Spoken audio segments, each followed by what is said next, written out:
In our Sunrise Smart Start, the man suspected of murdering his parents and severely injuring another at a home in Henrietta last week is expected to be in court for a preliminary hearing today. It's alleged that Rajab Ali Banahib stabbed both of his parents, killing them, and then attempted to kill another person inside a home. He's facing murder charges in the first degree and attempted murder in the second degree, to which he has pleaded not guilty. A Chilai mom was shocked to learn when her son was killed that she couldn't try to get any compensation to take care of the expenses left in the wake of his death. So now she's fighting so that other families can. She's pushing for what's called the Grieving Families Act. It passed with overwhelming support in the state legislature this summer. News 8's Jatira Marsh joins us in studio this morning with more from that local parent advocating for the law. Jatira? The bill is now waiting for the pen of Governor Kathy Hochul, and the Chilai mom we're talking about is Bobby Koval. She's been advocating for a change in this law for the last 7 years. Her son Jack was hit and killed by a car in New York City. Court records show the driver's license was suspended for the driver of the car that hit Jack. Jack's insurance company paid $2,000 to their family, but that didn't cover everything. And when Koval took her case to court, she was shocked to learn that because her son wasn't supporting anyone with his income, she was not able to sue under New York law. The bill has received pushback from the New York Civil Justice Institute and the New York Business Council. They say the legislation would cause insurance premiums and health care costs to skyrocket. But Koval argues his loss still put both an emotional and financial strain on their family. The governor's office tells News 8 a decision will be made on whether to sign the bill into law by the end of the month. Casey, Amel. All right, Jatira, thank you. Even with this bill in limbo, the Koval family is already in the process of taking legal action against the driver who hit their son as they continue to advocate for safer driving laws involving pedestrians at crosswalks.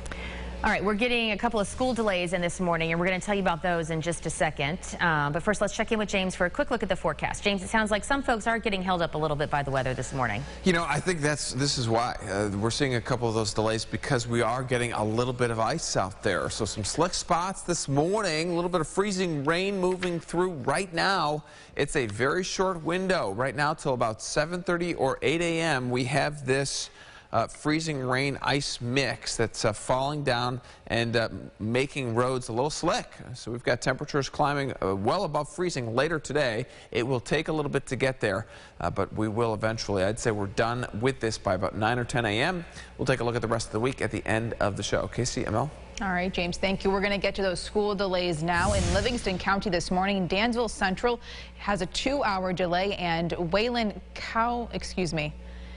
Cowhawken also on a 2-hour delay as well. And in terms of the traffic out there this morning, the main arteries are running on time. We are seeing some accidents around the area that we have been reporting on throughout the morning. If you're heading out the door this morning, just be extra careful. But as of now, the main arteries are running on time. We do have updates for you throughout the morning, so if anything changes, we will, of course, let you know.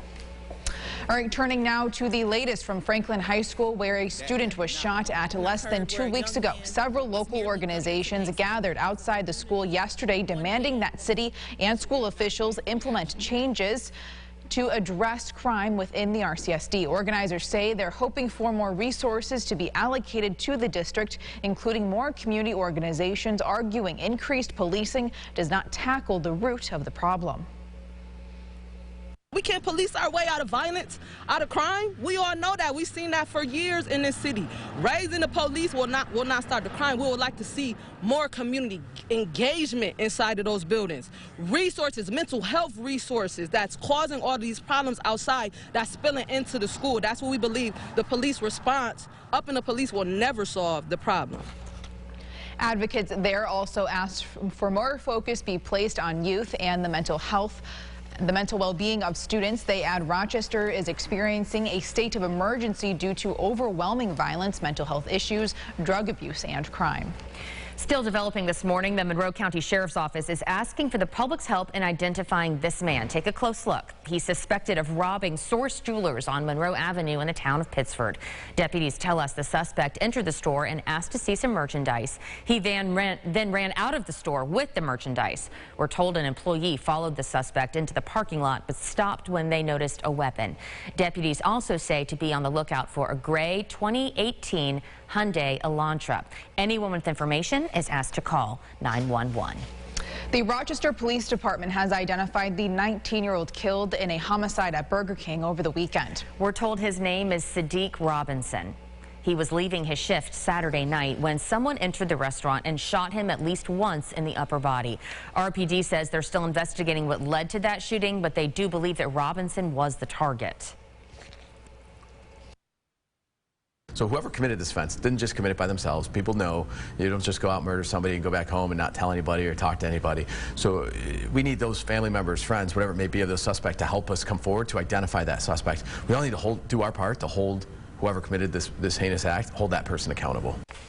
We did reach out to the Burger King and ask if they plan on reopening. They declined comment. We're also awaiting response from the mayor's office.